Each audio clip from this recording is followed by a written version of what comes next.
Orthodontic diagnostics और treatment planning के लिए डी प्रोग्रामिंग स्प्लिंट्स एक एसेंशियल टूल है, पर्टिकुलरली जब आप इवैल्यूएट कर रहे हो सेंट्रिक रिलेशन और मैनेज कर रहे हो functional interferences.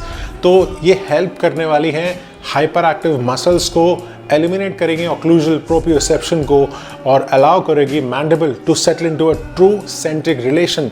Reliable reference point मिलेगा जहां पे माउंट करेंगे मॉडल्स को और प्लान करेंगे कॉम्प्लेक्स ऑर्थोडोंटिक या प्रोस्थोडोंटिक ट्रीटमेंट। तो डी प्रोग्रामिंग स्प्लिंट्स बहुत इंटीग्रल टूल है। Thanks lot.